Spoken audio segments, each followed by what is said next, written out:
Salam. Mari kita membuka firman Tuhan dari kitab Yehezkiel.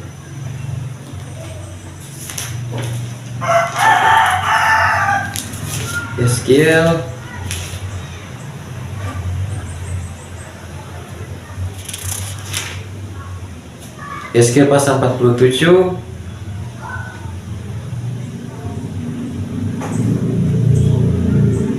ayat ke-1 sampai dengan ayat yang ke-12. Kitab Yehezkiel pasal 47 ayat ke-1 sampai ke-12. Kemudian ia membawa aku kembali ke pintu bait suci, dan sungguh ada air keluar dari bawah embang pintu bait suci itu dan mengalir menuju ke timur, sebab bait suci juga menghadap ke timur, dan air itu mengalir dari bawah bagian samping kanan dari bait suci itu sebelah selatan Mezbah. Lalu diiringnya aku keluar melalui pintu gerbang utara, dan di bawahnya aku berkeliling dari luar menuju pintu gerbang luar yang menghadap ke timur. Sungguh air itu membual dari sebelah selatan. Sedang orang itu pergi ke arah timur dan memegang tali mengukur di tangannya. Ia mengukur 1000 hasta dan menyuruh aku masuk dalam air itu, maka dalamnya sampai di pergelangan kaki. Ia mengukur 1000 hasta lagi dan menyuruh aku masuk sekali lagi dalam air itu. Sekarang sudah sampai di lutut. Kemudian ia mengukur 1000 hasta lagi dan menyuruh aku ketiga kalinya masuk ke dalam air itu. Sekarang sudah sampai di pinggang. Sekali lagi ia mengukur 1000 hasta lagi. Sekarang air itu sudah menjadi sungai, di mana aku tidak dapat berjalan lagi, sebab air itu sudah meninggi sehingga orang dapat berenang. Suatu sungai yang tidak dapat diseberangi lagi. Lalu ia berkata kepadaku, "Sudahkah engkau lihat, hai anak manusia?"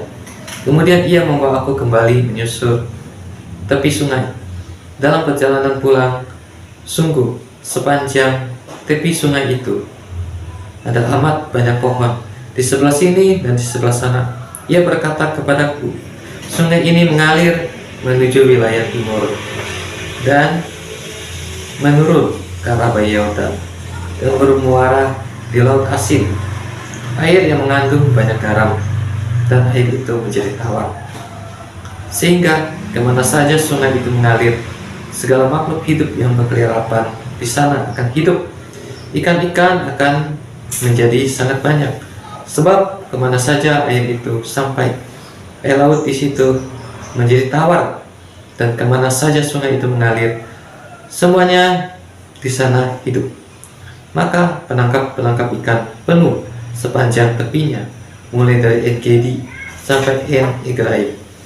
Daerah itu menjadi penjemuran pekat, dan di sungai itu ada berjenis-jenis ikan, seperti ikan-ikan di laut besar sangat banyak.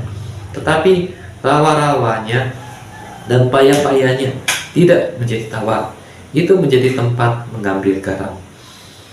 Pada kedua tepi sungai itu tumbuh bermacam-macam pohon buah-buahan yang daunnya tidak layu dan buahnya tidak habis-habis. Tiap bulan ada lagi buahnya yang baru, sebab pohon-pohon itu mendapat air dari tempat kudus itu. Buahnya menjadi makanan dan daunnya menjadi obat. Amin.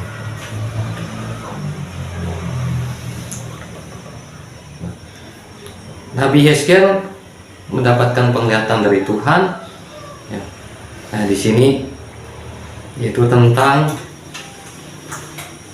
bait suci, ya, tentang di sini adalah sungai, ya, yang mengalir dari bait suci. Nah, jadi kalau kita melihat di sini dalam Yehezkiel pasal 47 ayat 1 sampai ayat 12, ya, tentang bait suci di sini, ya, maka ini bukanlah bait suci, ya, pada zaman Zerubabel atau yang ada pada zaman Tuhan Yesus dan murid-muridnya. Nah, jadi ini adalah bait suci, yaitu terutama yaitu pada masa kerajaan 1000 tahun, ya. Dan juga bukan bait suci pada zaman antikris atau yang disebut dengan bait suci yang ketiga. Nah, jadi dalam Yeskiel pasal 47 ini adalah tentang, ya, hal-hal atau kejadian-kejadian yaitu di kerajaan 1000 tahun. Ya. Nah, di mana di sini Nabi Yeskiel tidak menulis bahwa ini adalah kerajaan 1000 tahun. Ya. Dia hanya menulis penglihatan-penglihatan yang didapatkan oleh Yeskiel, oleh Nabi Yeskiel. Nah, jadi Yeskiel mendapatkan penglihatan tentang bait suci ini, ya, karena waktu itu Yeskiel sedang berada di pembuangan, ya, yaitu di Babel, ya. Nah, dan pada waktu itu bait suci dalam keadaan, ya, menuju kepada kehancuran, ya. Nah, jadi bait suci yang dilihat oleh Nabi Yeskiel bukanlah bait suci yaitu pada zaman Nabi Yeskiel, ya. Dan juga pada zaman Tuhan Yesus, pada zaman murid-murid Tuhan Yesus, ya, tidak ada hal seperti ini terjadi, ya. Nah, demikian juga bait Allah yang ketiga, ya, yang akan dibangun oleh bangsa Israel, yaitu di akhir zaman, itu pada masa zaman antikris, ya, juga tidak ada seperti ini. Nah, berarti ini adalah bait suci, ya, sesudah zaman antikris atau sesudah bait suci yang ketiga. Nah, yang berarti ini adalah bait suci yang ada pada zaman kerajaan 1000 tahun. Nah, jadi di dalam kitab Yeskiel sudah dituliskan tentang kerajaan 1000 tahun.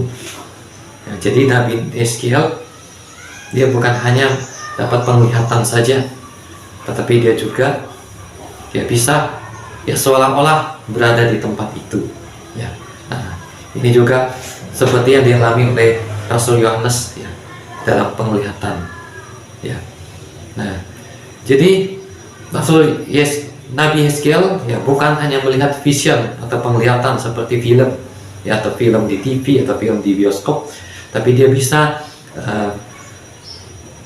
melakukan sesuatu hal, ya, dari penglihatan itu, ya. Nah, bisa berjalan, ya, bisa, dan lain-lain. Nah, jadi di sini Nabi Yeskiel mendapatkan penglihatan tentang akhir zaman, ya. Di sini terutama adalah tentang kerajaan 1000 tahun, ya. Ya, tapi di sini ini bukan tentang langit dan bumi yang baru, ya, tetapi ini hanya tentang kerajaan 1000 tahun. Nah, ada beberapa hal di sini dalam kerajaan 1000 tahun di sini, ya, tetapi dari pelajaran tentang kerajaan 1000 tahun ini ada makna rohaninya untuk kita saat ini, ya. Ada beberapa hal di sini, yaitu yang pertama di sini bahwa dari bait suci ini mengalir air, ya. Nah, dikatakan bait suci ini dia pintunya menghadap ke timur, ya. Nah, demikian juga dalam pelajaran tabernakel, yaitu tabernakel Musa yang dibangun oleh Musa di padang gurun. Nah, itu pintu tabernakel itu menghadapnya ke timur, ya. Nah, kenapa tidak pintunya menghadap ke utara atau ke selatan atau ke barat, ya, tapi ke timur, ya, karena mempunyai arti, ya. Nah, karena dikatakan bahwa raja itu akan masuk, ya, dari pintu gerbang sebelah timur. Nah, jadi itu sudah ada aturannya, ya, bahwa pintu itu menghadap ke timur. Nah, jadi di sini dikatakan bahwa bait suci ini menghadap ke sebelah timur dan airnya juga mengalir, ya, dari sebelah timur, ya. Nah, jadi dari sebelah timur. Nah, ini mempunyai makna rohani bahwa pintu timur ini adalah pintunya Tuhan, ya, pintu di mana Raja Kemuliaan itu akan masuk, ya. Nah, jadi seperti dunia sekarang ini ada utara, selatan, barat, dan timur. Nah, di mana di bagian timur inilah, ya, di dunia bagian timur ini menjadi tempat, ya, untuk datangnya Raja Kemuliaan, yaitu Tuhan Yesus, ya, melalui pintu timur, ya. Karena di dalam Alkitab itu ada ditulis yaitu pintu raja itu sebelah timur ya. Dalam kitab Yeskiel itu ada pintu raja, pintu gerbang sebelah timur itu untuk raja. Nah, di dalam kitab Mazmur itu dikatakan pintu-pintu gerbang ya untuk raja kemuliaan. Nah, jadi dalam pelajaran tabernakel, tabernakel itu menghadap ke sebelah timur, atau pintu tabernakel menghadap ke sebelah timur.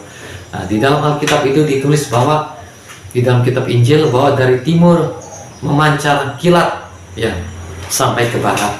Nah, jadi kilat itu memancar dikatakan bukan dari barat ke timur, tetapi dari timur sampai ke barat. Nah, demikian dikatakan bahwa raja itu akan datang dari pintu gerbang sebelah timur. Nah, jadi makna rohaninya adalah bahwa ya Tuhan Yesus ya, atau pekerjaan Roh Kudus ya, kemuliaan Tuhan itu akan Tuhan kerjakan dari timur ya.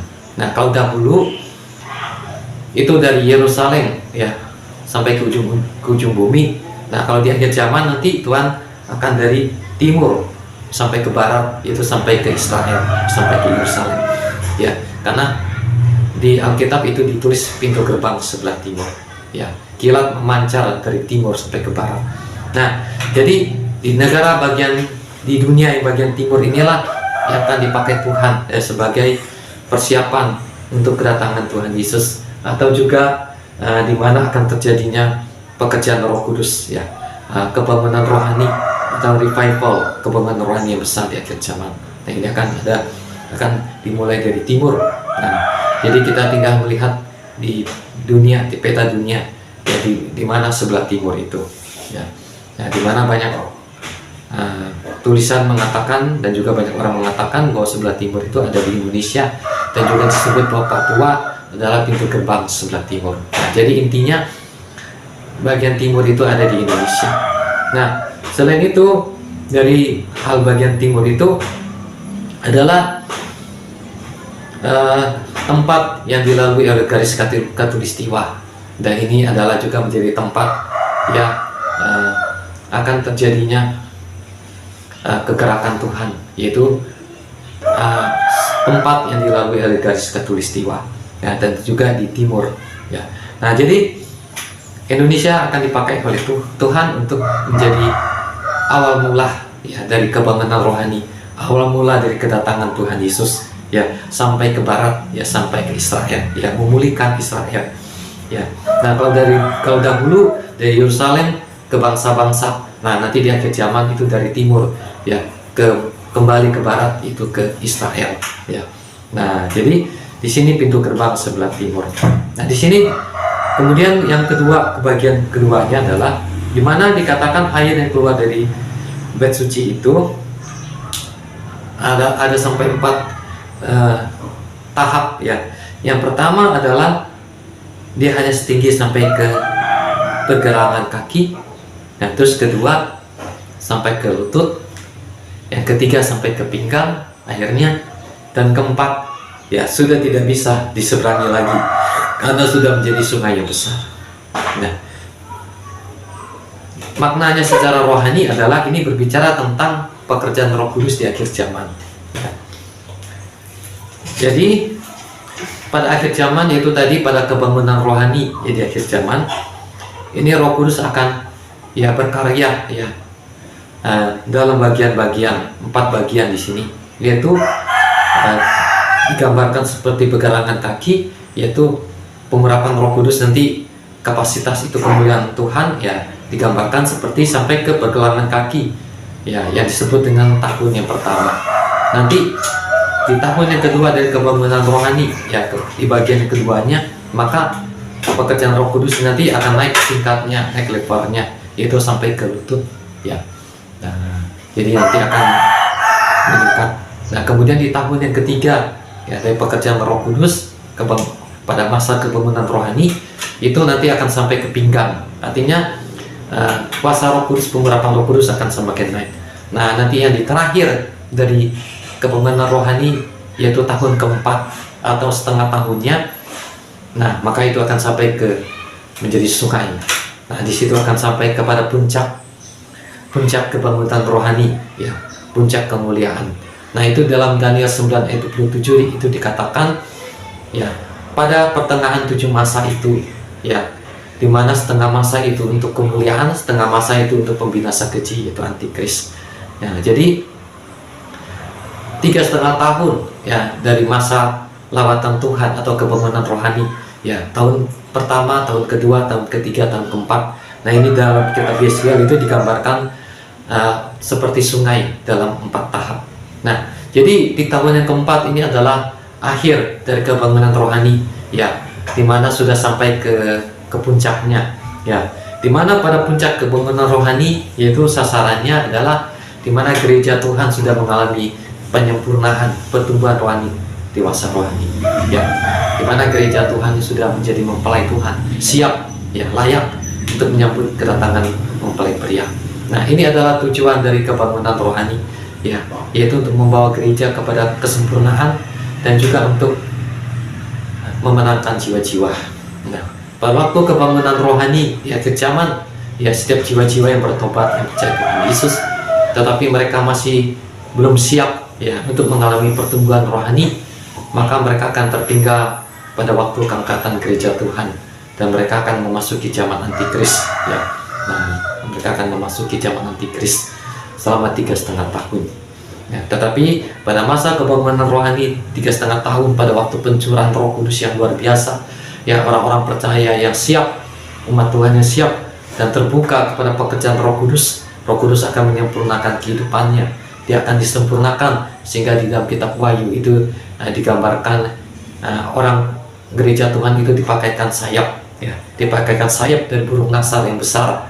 Nah, itu adalah orang percaya yang pada waktu kebangunan rohani itu mengalami pekerjaan dari Roh Kudus, membuka hatinya, ya percaya kepada pekerjaan Roh Kudus, percaya kepada karunia Roh Kudus, ya percaya dengan bahasa roh, ya karena kalau berbicara tentang karunia Roh Kudus, pekerjaan Roh Kudus itu tidak lepas dari bahasa roh, karena murid-murid Tuhan Yesus, Petrus, Yohanes, Yakobus, Paulus, ya Yudas, ya semuanya itu berbahasa roh, ya.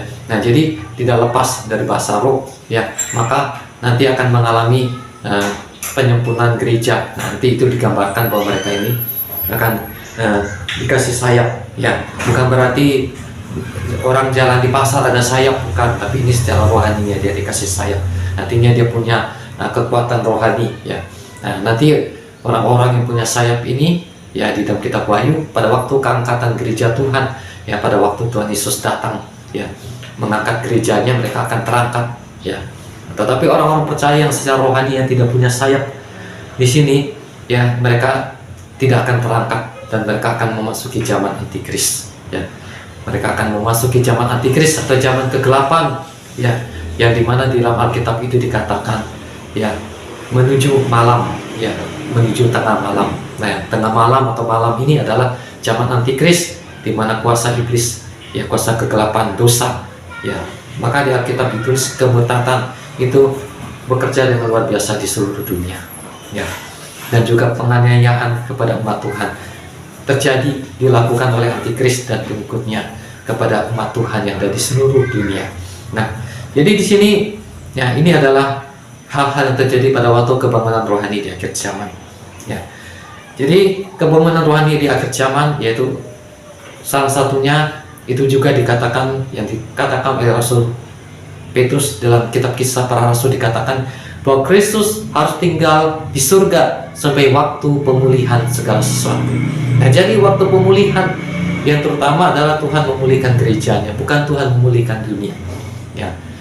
Jadi bukan Tuhan memulihkan dunia, Tuhan akan memulihkan dunia nanti pada waktu kerajaan 1000 tahun, ya waktu Tuhan Yesus datang sebagai raja di atas segala raja, mendirikan kerajaan 1000 tahun itu dunia dipulihkan, yang rusak, yang hancur karena peperangan, karena pekerjaan antikris, karena bencana alam, dunia akan dipulihkan, ya pada waktu kerajaan 1000 tahun. Tetapi di sini yang paling utama, Kristus harus tinggal di surga sampai waktu pemulihan segala sesuatu, adalah pemulihan gerejanya, pemulihan tubuh Kristus di seluruh dunia. Nah, ini yang terutama, ya. Jadi Tuhan dari kebangunan rohani di akhir zaman, yaitu untuk memulihkan tubuh Kristus yang ada di seluruh dunia, yang memulihkan sehingga satu pengajaran seperti yang ditulis oleh Rasul Paulus dalam kitab Efesus, yaitu satu iman, satu Tuhan, satu roh, satu baptisan. Nah, satu iman artinya satu pengajaran. Nah, ini akan dipulihkan ya, sehingga akan seperti pada waktu gereja murah-murah, murid murah-murah ya, di mana mereka satu pengajaran dengan para rasul seperti yang ditulis dalam kitab Kisah Para Rasul. Itulah pemulihan ya, segala sesuatu ya, terutama adalah pemulihan gereja. Nah, sesudah gereja dipulihkan, disempurnakan ya, dipakaikan sayap. Nah, ada dua hal ya secara rohani dari gereja Tuhan ya. Yang pertama tadi dipakaikan sayap dalam arti secara rohani. Terus yang kedua adalah menjadi mempelai Tuhan ya. Di dalam Wahyu pasal 12 ayat 1 itu dikatakan ya, perempuan yang bersalutkan ya dengan menginjak kakinya ya di bulan, kemudian disalutkan oleh matahari, dan kemudian di atas kepalanya ada bintang, ada 12 bintang. Nah, ini adalah secara spirit atau rohani, yaitu ya menjadi mempelai Tuhan. Nah, jadi ada dua hal di sini, yaitu dipakaikan sayap, dan kemudian kedua adalah menjadi mempelai Tuhan Yesus ya. Nah, dihias ya, digandam ya, menjadi mempelai Tuhan. Nah, ini adalah mempelai Tuhan Yesus di akhir zaman, gereja yang dipulihkan, disempurnakan, gereja yang dewasa rohani, yaitu umat Tuhan yang pada waktu pekerjaan Roh Kudus di akhir zaman, mereka percaya kepada pekerjaan Roh Kudus, membuka diri kepada pekerjaan Roh Kudus, percaya kepada karunia Roh Kudus, percaya kepada bahasa roh ya, mereka akan disempurnakan oleh Tuhan Yesus ya, melalui Roh Kudus. Roh Kudus akan menyempurnakan mereka ya. Di dalam kitab Ibrani pasal 12 itu dikatakan mata yang tertuju kepada Yesus yang membawa iman kita kepada kesempurnaan.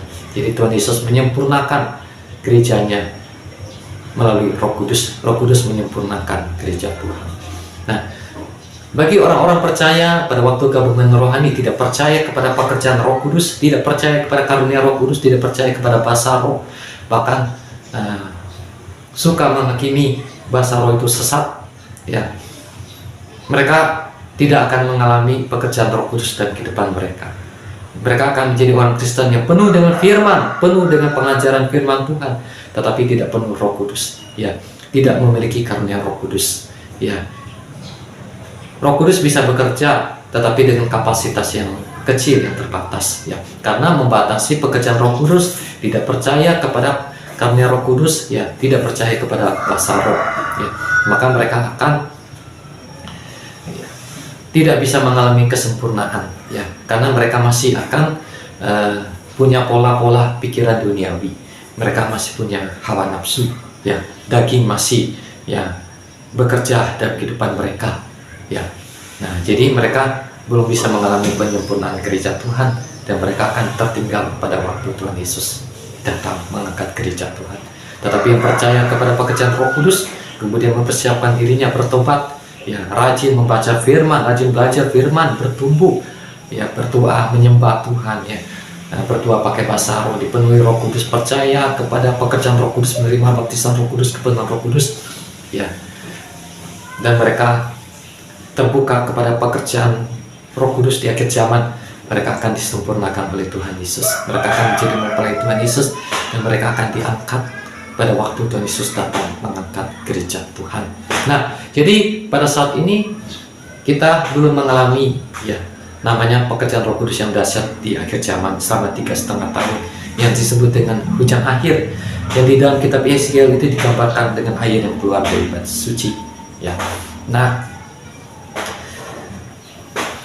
waktu kebangunan rohani atau pencurahan Roh Kudus di akhir zaman ini ya, Tuhan Yesus yang mengetahuinya ya, sesuai dengan waktu dan rencana Tuhan ya, hal itu akan terjadi. Yang pasti gereja Tuhan, umat Tuhan, hamba Tuhan di seluruh dunia harus mempersiapkan dirinya supaya mereka boleh berkenan sama Tuhan, bahkan boleh dipilih dan dipakai oleh Tuhan sebagai pekerja-pekerja Tuhan, sebagai hamba-hambanya, sebagai penuai-penuai jiwa di akhir zaman, terutama di kebangunan rohani yang besar di akhir zaman, di pencurahan Roh Kudus yang besar di akhir zaman selama 3,5 tahun Nah, ini akan kembali seperti pelayanan Yesus waktu di bumi, ya. Nah, waktu Yesus melayani di bumi, Alkitab menulis Yesus hanya melayani selama 3,5 tahun, ya. Yesus tidak melayani sampai lama, sampai belasan tahun atau puluhan tahun, hanya 3,5 tahun, ya. Itulah pelayanan Yesus di bumi. Demikian juga, ya, hujan akhir pencurahan Roh Kudus yang besar di akhir zaman itu juga 3,5 tahun. Nah, dan itu juga ada ditulis dalam Daniel 9 ayat 27, yaitu pada pertengahan 7 masa, ya, dalam Alkitab terjemahan lama. Setengah masa yaitu kemuliaan, yaitu kepemimpinan rohani. Setengah masa adalah untuk si pembinasa keji, yaitu untuk antikris atau zaman antikris. Nah, jadi gereja, orang-orang percaya perlu memahami, mengetahui tentang hal ini, ya, tentang pelajaran akhir zaman, tentang pelajaran antikris, tentang pelajaran tentang kebangunan rohani akhir zaman, tentang pekerjaan Roh Kudus. Karena zaman sekarang ini disebut dengan zaman Roh Kudus, ya, dengan hitungan seperti berikut, yaitu sejak Adam dan Hawa keluar dari Taman Eden, ya, disuruh Tuhan untuk pergi dari Taman Eden, ya, sampai hari ini, ya. Dalam penanggalan Ibrani dikatakan bahwa penanggalan Ibrani itu mencatat, ya, bahwa dicatat, ya, sejak Adam dan Hawa keluar dari Taman Eden, ya, dikatakan bahwa penanggalan Ibrani mencatat seperti demikian, ya. Jadi penanggalan Ibrani mencatat bahwa sekarang adalah tahun 5.800 lebih, atau dengan hitungan itu sudah kurang lebih, atau hitungannya adalah 6.000 tahun. Nah, dalam Alkitab, dalam kitab Mazmur dan juga Doa Petrus ini dikatakan bahwa di hadapan Tuhan, ya, 1000 tahun itu satu hari, ya, 1000 tahun bagi manusia, bagi Tuhan itu satu hari. Satu hari bagi Tuhan 1000 tahun buat manusia. Jadi kalau 6.000 tahun, 5.000 lebih atau 6.000 tahun itu adalah hari yang ke-6, ya. Nah, sedangkan Alkitab menulis bahwa hari itu hanya sampai 7 hari di bumi, di alam semesta hanya 7 hari. Artinya di hari yang ke-6 ini adalah hari terakhir atau akhir zaman menuju hari ke-7, ya, yang masih tersisa. Nah, hari ke-7 ini adalah kerajaan 1000 tahun, ya, 1000 hari atau satu hari menurut harinya Tuhan. Nah, jadi ada 6.000 tahun sejak dari Adam dan Hawa, nenek moyang manusia, ya, disuruh Tuhan pergi, ya, dari Taman Eden karena berbuat dosa, melanggar perintah Tuhan, sampai hari ini, ya, ada hitungannya 6.000 tahun, 5.000 lebih menurut penanggalan Ibrani, ya. Nah, jadi dari 6.000 ini dibagi 3 bagian. Nah, kalau dibagi 3 maka dapat 2.000, 2.000, 2.000. Nah, jadi hitungannya adalah selama 2.000 tahun. Yang pertama itu adalah zaman zaman Bapa, ya. Nah, itu disebut zaman Bapa. Dari Adam sampai ke Abraham. Nah, itu demikian gambaran perhitungannya, disebut zaman Bapa. Karena pada zaman Bapa kita melihat di Perjanjian Lama itu orang selalu memanggil Bapa, memanggil Allah itu dengan dengan nama. Nah, YHWH, ya, dalam tulisan Ibrani itu YHWH. Nah, itu kadang ada orang membaca YHWH menjadi Yahweh, ada yang membaca menjadi Yehovah, ya. Nah, jadi Alkitab LAI itu menulis Yahweh, ya. Alkitab LAI dan Alkitab ND juga menulis Yahweh. Nah, jadi saya mengikuti pola ini. Nah, maka pada zaman dulu orang manggil YHWH itu sesuai tulisan LAI dan juga Alkitab ND, bahkan juga ada Alkitab yang lain, ya. Terutama Lembaga Alkitab Indonesia itu Yahweh, ya. Nah, jadi memanggil Yahweh, ya, tidak ada nama Yesus pada waktu itu, ya. Nah, itulah yang disebut dengan zaman Bapa, zaman Allah. Nah, pada zaman itu yang terutama berlaku pada waktu itu adalah hukum sunat, ya. Karena pada waktu itu belum ada hukum Taurat, ya. Nah, kemudian dari Adam keluar dari Taman Eden, nanti akan sampai kepada zaman antara Abraham dan Ishak. Nah, ini akan dari zaman Abraham dan Ishak ini sampai kepada zaman Tuhan Yesus, ya. Ini akan disebut dengan zaman anak, 2000 tahun lagi, Jadi tadi 2000 tahun pertama, ini 2000 tahun yang lagi. Nah, di zaman anak ini adalah hukum Taurat. Nah, kemudian dari hukum Taurat ini peralihan kepada Injil, ya, kasih karunia. Nah, ya, jadi di hukum Taurat di zaman anak ini itu hukum Taurat, ya, kemudian ya, akhirnya itu adalah peralihan kepada Injil, ya, kepada nama Yesus, ya. Nah, itu 2000 tahun ada, berarti sudah 4000 tahun. Nanti dari zaman Yesus, yaitu zaman sejak Roh Kudus dicurahkan pada hari Pentakosta sampai saat ini, hitungannya adalah 2000 tahun. Nah, itulah yang disebut dengan zaman Roh Kudus. Dan itu benar, karena Alkitab menulis sejak Roh Kudus dicurahkan di Yerusalem pada hari Pentakosta sampai hari ini, itu adalah zaman Roh Kudus, zaman gereja. Karena itu kitab Kisah Para Rasul sering disebut tentang kitab Roh Kudus, ya, atau kitab gereja atau kitab Roh Kudus, karena kitab Kisah Para Rasul banyak menulis tentang pekerjaan Roh Kudus. Dan kemudian kitab Kisah Para Rasul tidak ada penutupnya, yang hanya ditulis sampai Rasul Paulus di Roma. Artinya pekerjaan Roh Kudus ini masih berlanjut sampai hari ini, ya. Nah, jadi sekarang kita hidup di zaman Roh Kudus, ya. Hidup di zaman Roh Kudus berarti Roh Kudus telah yang lebih banyak berperan dalam kehidupan orang-orang percaya. Karena itu dalam kitab Injil Yohanes dikatakan, Tuhan Yesus berkata, ya, aku akan pergi kepada Bapa, tapi aku akan memberikan penolong yang lain, itu Roh Kudus, supaya ia menyertai kamu senantiasa, ya, bahkan sampai selama-lamanya. Ia akan mengajar kamu, menghibur, menolong, ya, mengingatkan kamu akan perkataanku, mengingatkan akan firman Tuhan, menyadarkan dunia akan dosa. Ini pekerjaan dari Roh Kudus. Nah, jadi sekarang kita hidup pada zaman pekerjaan Roh Kudus. Nanti zaman pekerjaan Roh Kudus akan ditutup, ya, akan ditutup. Nah, dahulu zaman Roh Kudus itu dibuka seperti pintu yang dibuka, yaitu dibuka dengan pencurahan Roh Kudus di Yerusalem. Dan Kisah Para Rasul pasal 2 itu pencurahan Roh Kudus di Yerusalem, ya. Nah, dari pencurahan Roh Kudus ini, para rasul, murid-murid Yesus, orang-orang percaya membawa api Roh Kudus, ya, membawa Injil Kristus, ya, sampai ke seluruh dunia, sampai ke ujung-ujung bumi. Nah, nanti di akhir zaman pencurahan Roh Kudus ini akan ditutup, ya, yaitu dengan hujan akhir, ya, yang selama 3,5 tahun. 3,5 tahun yang tadi ditulis dalam kitab Yeskiel, ya, dalam arti secara rohaninya. Nah, ini akan ditutup dengan pencurahan Roh Kudus yang hebat, ya, di akhir zaman, melebihi pencurahan Roh Kudus pada masa para rasul, ya. Ini akan pencurahan Roh Kudusnya akan lebih besar lagi, lebih dahsyat, ya. Maka kita jangan heran, ya, kalau pada waktu pencurahan Roh Kudus akan terjadi mujizat-mujizat yang besar, bahkan melebihi dari zaman para rasul, ya. Kalau kita melihat dalam kitab Kisah Para Rasul, ya, pada zaman Petrus itu dikatakan bayang-bayang Petrus itu menyembuhkan orang sakit, ya. Bahkan Petrus itu bangkitin orang mati, ya. Paulus itu bangkitin orang mati, ya. Orang lumpuh berjalan. Nah, kalau pencurahan Roh Kudus di akhir zaman lebih luar biasa, atau kita gambarkan 2 kali lipat dari pencurahan Roh Kudus di Yerusalem, atau yang disebut hujan awal, maka akan terjadi mujizat-mujizat yang lebih besar lagi, ya. Nah, kalau terjadi mujizat-mujizat yang besar, maka nanti akan banyak orang bertobat, percaya Tuhan Yesus. Nah, ini yang disebut dengan kemuliaan dalam Daniel 9 ayat 27. Setengah dari 7 tahun itu adalah kemuliaan, yaitu kemuliaan gereja, ya, kemenangan rohani besar di akhir zaman. Nah, jadi di sini, ya, itulah zaman Roh Kudus, ya. Nanti zaman Roh Kudus akan ditutup, ya, dengan pencurahan Roh Kudus di akhir zaman, ya, itu hujan akhir. Nah, sesudah hujan akhir 3,5 tahun, maka gereja Tuhan akan diangkat oleh Tuhan. Gereja Tuhan yang siap akan diangkat oleh Tuhan. Kemudian akan memasuki zaman Antikris. Ya, zaman Antikris hanya 3,5 tahun saja, ya.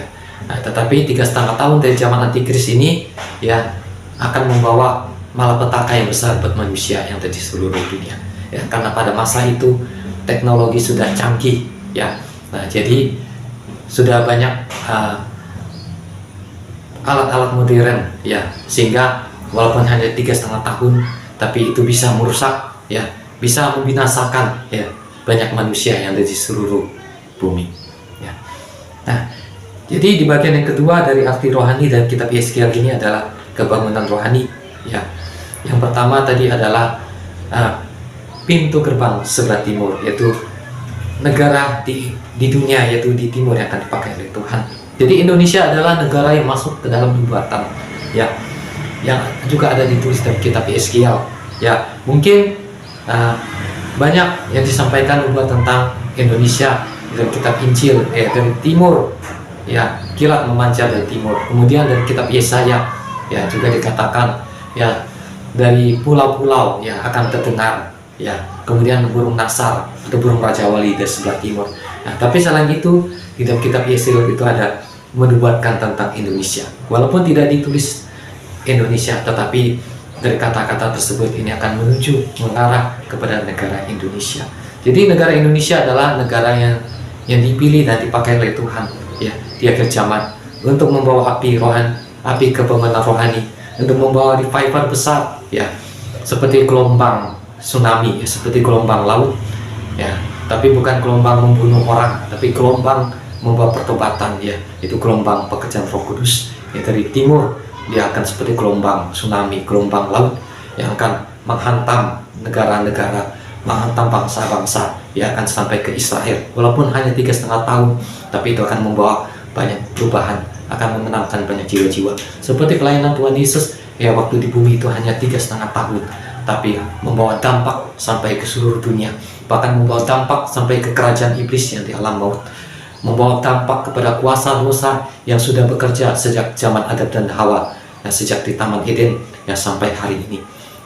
Hanya dengan pelayanan Yesus yang selama 3,5 tahun itu membawa dampak yang besar seperti gelombang tsunami, ya, baik bagi manusia di dunia nyata maupun dampak ke alam roh, ke dunia roh, yaitu kepada kerajaan maut, kepada kerajaan iblis, dan juga membawa dampak kepada kuasa dosa yang bekerja, ya, di dunia, di dalam diri manusia. Nah, Alkitab berkata dalam kitab Roma, melalui Roh Kudus yang telah diberikan kepada orang-orang percaya, maka kuasa dosa ini bisa dimatikan, kuasa dosa ini bisa dikalahkan. Karena itu, apabila manusia atau orang percaya ingin mengalahkan dosa, itu tidak sulit. Dia harus punya iman, percaya kepada Tuhan Yesus, dan dia harus percaya kepada Roh Kudus, dia harus mengandalkan Roh Kudus, ya. Nah, ketika menerima Roh Kudus, dibaptis Roh Kudus, dikatakan murid-murid Yesus itu berbahasa roh dalam Kisah Para Rasul pasal 2, 10, ayat 19. Artinya kalau dia suka berbahasa roh, karena dia dipenuhi Roh Kudus, maka dia akan punya iman yang kuat, maka dia akan bisa melawan dosa yang ada di dalam diri manusia. Karena itu di dalam kitab Mazmur itu dikatakan bahwa benih dosa itu sudah ada, ya, kepada manusia sejak manusia lahir. Karena itu adalah warisan dari Adam dan Hawa. Karena Adam dan Hawa berbuat dosa, maka benih dosa ini diwariskan kepada anak cucunya, kepada keturunannya. Tetapi melalui Roh Kudus, kalau kita percaya kepada Roh Kudus, mengandalkan Roh Kudus, maka kuasa dosa itu akan dikalahkan. Karena itu Rasul Paulus menulis, kalau kamu hidup oleh Roh, dipimpin oleh Roh, maka kamu akan mematikan keinginan-keinginan daging, ya. Nah, dalam kitab Roma dikatakan syukur kepada Allah, ya, karena melalui Roh Kudus, ya, bisa mengalahkan kuasa dosa yang ada di dalam diri manusia. Nah, jadi gereja yang akan diangkat di akhir zaman, ya, bisa suci, bisa sempurna karena percaya kepada pekerjaan Roh Kudus, percaya kepada karunia Roh Kudus, percaya kepada bahasa roh, ya. Karena karunia Roh Kudus nanti pekerjaan Roh Kudus akan dihubungkan dengan bahasa roh. Ya, kalau kita lihat di Alkitab, ya, waktu murid-murid Yesus dibaptis Roh Kudus, Kisah Para Rasul pasal 2, 10, 19, itu mereka berbahasa roh. Ya, di dalam kitab Rasul Paulus menulis dalam 1 Korintus dikatakan dia banyak berbahasa roh, melebihi jemaat di Korintus. Kemudian di dalam kitab Efesus pasal 6, di dalam Yudas pasal 1 itu dikatakan berdoa di dalam roh, itu berdoa pakai bahasa roh, itu berdoa di dalam Roh Kudus. Nah, jadi berdoa pakai bahasa roh ini bukan keinginan manusia, bukan keinginan pendeta, bukan keinginan doktrin gereja, tapi ini adalah firman Tuhan, ya, firman Tuhan yang menulis. Nah, jadi firman Tuhan ini tidak perlu bertele-tele. Kok bahasa roh cuma hanya ditulis sedikit? Nah, jadi Alkitab nggak perlu bertele-tele, nggak perlu panjang lebar. Dari kitab Matius sampai Wahyu, setiap pasal ayat selalu ditulis bahasa roh, harus bahasa roh, harus bahasa roh. Tidak perlu seperti itu, ya. Cukup berapa pasal, cukup berapa ayat, cukup berapa kejadian peristiwa, itu sudah cukup. Karena Alkitab, walaupun bahasa roh itu penting, tapi ada juga bagian-bagian yang perlu ditulis oleh Alkitab. Nah, mungkin seperti kisah Daud kah, ya, tentang doa kah, tentang penyembahan kah, tentang akhir zaman kah, tentang antikris kah, tentang rapture kah, ini kan perlu ditulis oleh Alkitab. Kalau kitab semuanya nulis bahasa roh, ya, yang tidak bisa ya kebanyakan. Jadi kita lah yang perlu bijaksana, peka kepada pekerjaan Roh Kudus. Jadi intinya kita sudah menulis tentang bahasa roh, murid-murid Yesus sudah bahasa roh. Jadi kita harus berdoa pakai bahasa roh ya, karena ini bukan keinginan manusia ya, bukan perintah pendeta, bukan perintah doktrin gereja, tapi ini adalah perintah firman Tuhan, perintah Tuhan Yesus, karena ada ditulis di Alkitab ya, ada ditulis di Alkitab ya. Nah, jadi gereja yang orang percaya yang percaya kepada pekerjaan Roh Kudus, mereka juga yang akan dipakai Tuhan di akhir zaman. Mereka akan dipakai Tuhan luar biasa. Mereka akan menuai, memenangkan banyak jiwa-jiwa. Dan sesudah itu mereka akan dirapture, diangkat oleh Tuhan. Nah, jadi bagi umat Tuhan ini, mempelai Tuhan ini Tuhan yang mengatur, Tuhan menentukan porsinya. Mungkin dia sudah disempurnakan jadi mempelai Tuhan, tapi harus mati syahid. Ya, itu bagian Tuhan, dia mati syahid. Artinya dia tidak mengalami rapture, ya dia mati syahid. Tapi kalau udah Tuhan tentukan dia di rapture, yaitu di rapture. Nah, ini bagian Tuhan ya.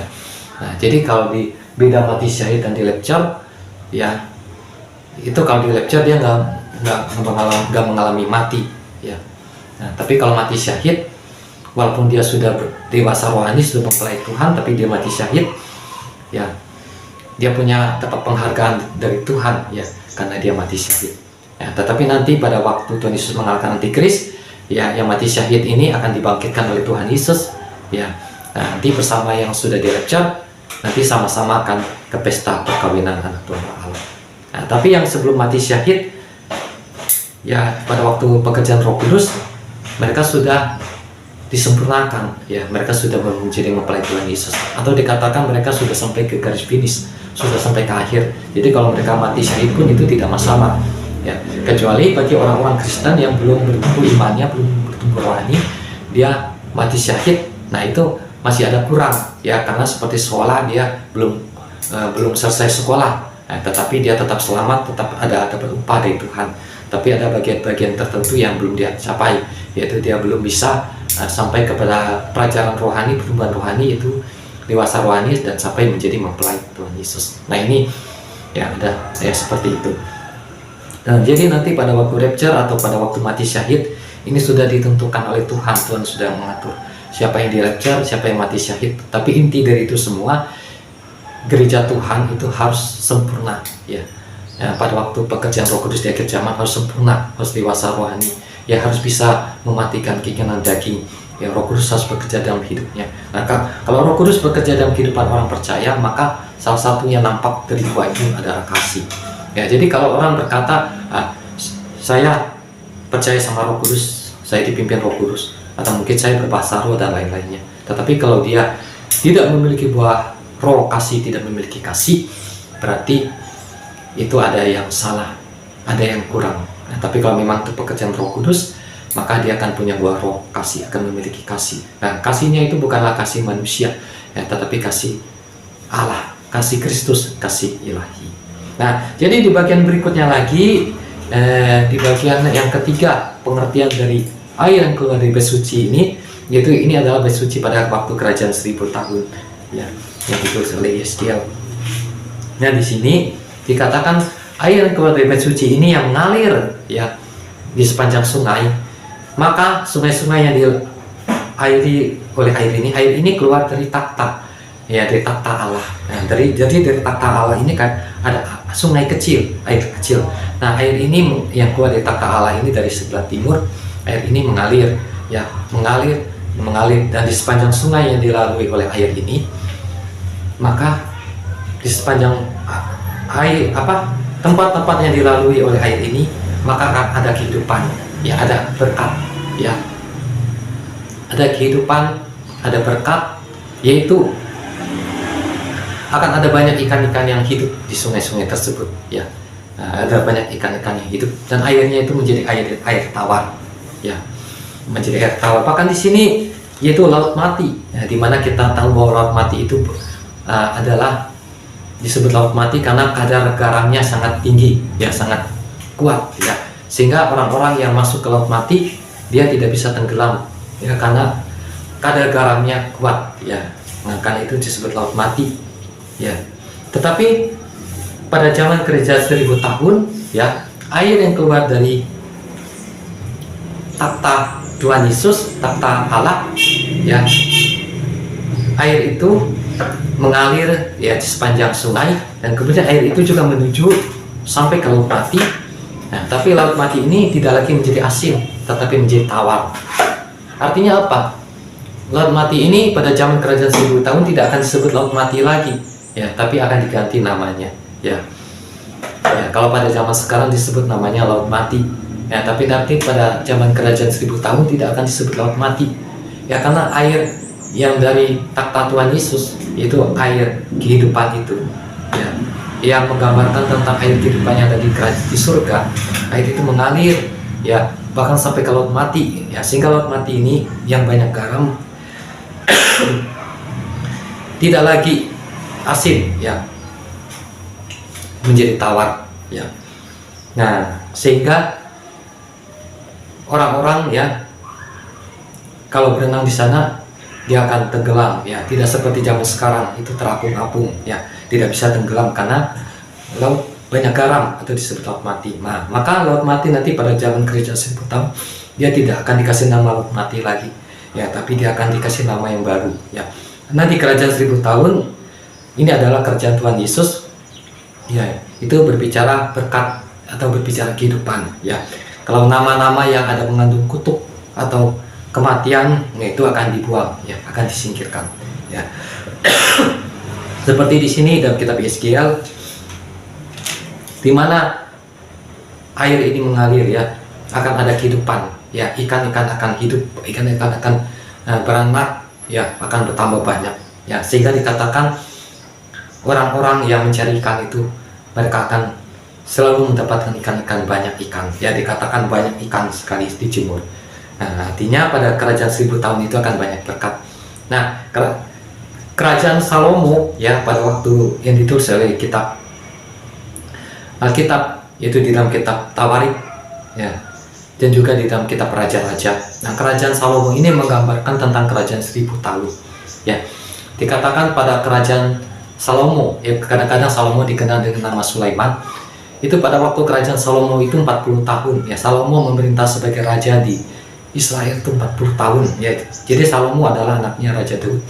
Nah, pada waktu kerajaan Salomo itu dikatakan kerajaan Israel itu aman, ya, tidak ada yang berani berperang, ya, melawan Israel atau menyerang Israel. Kerajaannya aman dan kerajaannya diberkati oleh Tuhan. Nah, umat Israel atau penduduk di sana pada waktu itu hidupnya makmur. Dikatakan pada zaman Raja Salomo itu dikatakan bahwa perak itu tidak berharga, ya. Itu perak itu dianggap seperti batu-batu biasa, ya. Kalau pada zaman sekarang perak itu sangat bernilai, ya. Tetapi pada zaman kerajaan Salomo perak itu tidak bernilai, ya. Nah, jadi emas itu sangat banyak sekali, ya, pada waktu kerajaan Salomo, ya. Pokoknya bahkan air gelas-gelasnya Raja Salomo itu semua dari emas, ya. Nah, itu tidak terhitung kekayaan Raja Salomo, ya. Semuanya itu dilapisi emas, dan bait suci yang dibangun oleh Salomo itu dilapisi oleh emas, ya. Nah, jadi makmur, ya, kaya, ya, sejahtera kehidupan orang-orang Israel, ya, tidak ada yang miskin, ya. Jadi tidak ada yang miskin pada waktu kerajaan Salomo, ya. Orang Israel itu nggak ada yang miskin, ya. Tetapi bangsa-bangsa lain yang tinggal di kerajaan Israel atau orang-orang asing, ya, mereka agak sedikit berbeda kehidupannya, ya, dibandingkan umat Israel pada waktu itu, ya. Nah, tetapi secara khusus untuk orang Israel atau umat Tuhan pada waktu itu, pada masa perjanjian lama, mereka hidupnya sejahtera, ya, makmur. Nah, ini menggambarkan tentang kerajaan 1000 tahun. Ini hanya sedikit aja dari kerajaan 1000 tahun, ya. Kerajaan 1000 tahun itu lebih hebat lagi daripada kerajaan Raja Salomo, ya. Nah, dikatakan bahwa tidak ada seorang pun yang bisa melebihi Salomo, Alkitab menulis, ya. Nah, tetapi pada waktu Tuhan Yesus, ya, melakukan pelayanannya di bumi sebagai manusia, Tuhan Yesus berkata bahwa yang ada di sini ini melebihi Salomo. Artinya Tuhan Yesus itu melebihi Salomo, ya. Tuhan Yesus melebihi kepandaian Salomo. Artinya kerajaan Tuhan Yesus ini melebihi juga kerajaan Salomo. Nah, jadi pada waktu kerajaan 1000 tahun itu adalah kerajaan Tuhan Yesus. Tuhan Yesus sebagai raja di atas segala raja, maka nanti kerajaan 1000 tahun ini melebihi, ya, kerajaan Salomo yang lebih hebat lagi. Jadi di dalam kitab Yesaya dikatakan bahwa pada waktu kerajaan 1000 tahun kerajaan Tuhan Yesus itu umur manusia akan panjang. Ya, bahkan binatang-binatang itu tidak akan saling membunuh. Serigala tidak akan makan domba, tidak akan makan ayam. Ya, mereka itu akan makan rumput, ya akan baik kehidupannya. Ini kerajaan 1000 tahun. Ya, belum masuk ke langit dan bumi dan baru. Ya, langit dan bumi baru akan lebih hebat lagi, lebih sempurna lagi daripada kerajaan 1000 tahun. Nah, ini baru kerajaan 1000 tahun ya. Jadi di kerajaan 1000 tahun masih ada kematian, masih ada melahirkan. Tapi kalau di langit baru dan bumi baru itu tidak ada lagi melahirkan, tidak ada lagi kematian, itu kekal ya sampai selama-lamanya. Maka manusia umat Tuhan hidup di dunia, ya dia hidup di dunia ini harus punya visi misi, punya planning, nah, punya tujuan. Dia hidup di dunia ini apakah hanya hidup untuk di dunia saat ini aja, atau dia mau hidup untuk kehidupan yang kekal, ya hidup itu di langit yang baru, bumi yang baru, ya hidup yang kekal. Kalau dia hanya hidup untuk berhasil, ya atau untuk menjadi orang berhasil hanya di dunia ini saja, tetapi dia tidak berhasil di kehidupan yang kekal, itu akan sia-sia saja. Karena hidup manusia itu, kata Alkitab dalam kitab Mazmur itu, masa hidup kami 70 tahun, ya dalam kitab Mazmur pasal 90. Kalau kami kuat 80 tahun.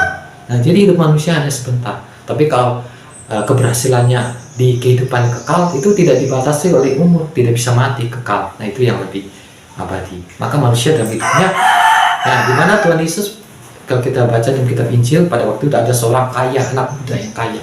Kalau anak muda yang kaya itu artinya dia seorang yang berhasil. Ya, dia masih muda udah berhasil, sudah kaya. Ya, mungkin juga bisa jadi dia punya kedudukan, punya pangkat. Tapi yang pasti di situ Alkitab menulis dia kaya, artinya dia udah berhasil, dia udah punya banyak aset-aset, ya dia udah kaya. Atau mungkin kalau sekarang dia udah punya banyak uang di tabungan, ya di bank, punya banyak uang di bank.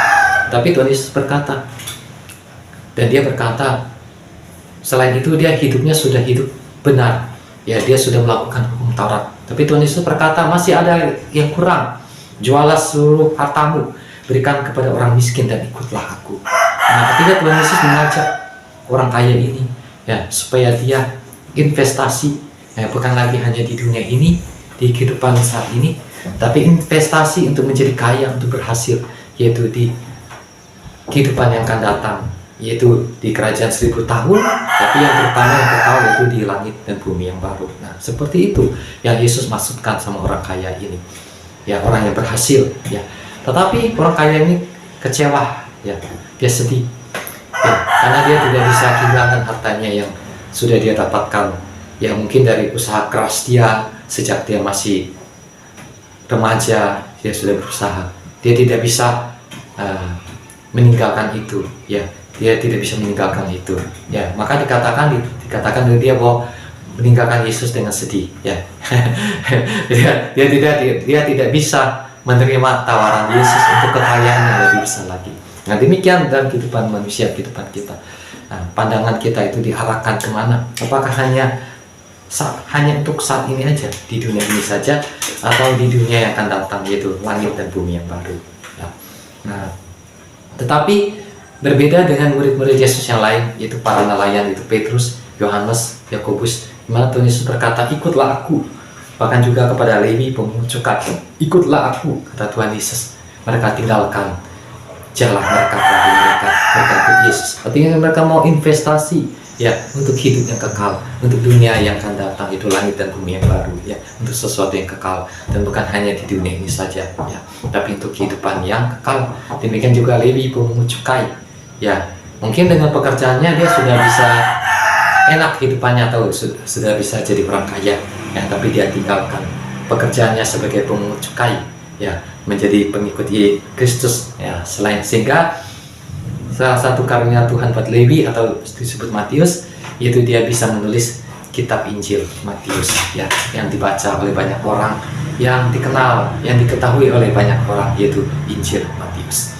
Nah, jadi Matius punya kekayaan yang lebih kekal, ya, dia punya pangkat, ya, punya kedudukan yang lebih besar lagi daripada, ya, yang ada di dunia yang sebelumnya, ya, yaitu di kerajaan surga, ya, di kehidupan yang kekal, baik itu di kerajaan 1000 tahun, baik itu di langit dan bumi yang baru. Nah demikian pada hari ini juga, ya, apakah kita ya mau belajar dari teladan murid-murid Yesus. Nah hari ini juga seperti Tuhan Yesus sudah memanggil murid-muridnya waktu di Danau Galilea, ikutlah aku akan menjadikan engkau penjala manusia. Demikian Tuhan Yesus berbicara kepada kita melalui firman yang kita baca. Ya, mungkin juga melalui Roh Kudus Tuhan Yesus memanggil kita, ikutlah aku. Ya, aku akan menjadikan engkau penjala manusia. Artinya Tuhan mau memakai kita untuk menjadi orang yang dipakai Tuhan untuk mentobatkan orang, untuk menyelamatkan orang, sehingga orang boleh percaya pada Tuhan Yesus, boleh bertobat, boleh diselamatkan. Dan kita mau memberikan hati kita untuk dipakai oleh Tuhan Yesus, dipakai oleh Roh Kudus, dijamah oleh Roh Kudus, sehingga bisa menjadi penjala manusia, menjadi pemenang jiwa-jiwa di akhir zaman. Nah demikian, kalau kita bekerja buat Tuhan, maka Tuhan Yesus akan kasih kita upah, ya. Bahkan kita akan memerintah bersama Tuhan Yesus di kerajaan Tuhan Yesus kekal sampai selama-lamanya. Nah, jadi di bagian yang ketiga, yaitu di mana air itu mengalir, itu akan membawa kehidupan. Nah, arti secara rohani artinya di mana umat Tuhan atau gereja yang penuh Roh Kudus, di mana dia berada, dia harus membawa kehidupan, dia harus membawa berkat. Ya, maka Tuhan Yesus berkata dalam Matius pasal 5, kamu adalah terang dunia, kamu adalah garam dunia, kamu adalah garam dunia, kamu adalah terang dunia. Artinya di mana orang percaya atau gereja Tuhan berada, dia membawa kehidupan, dia membawa berkat. Dia seperti garam menggarami, dia seperti terang membawa terang. Nah seperti air ini, di mana air ini berada, membawa kehidupan. Di dalam Injil Yohanes itu dikatakan bahwa Roh Kudus, ya, kamu akan terima Roh Kudus.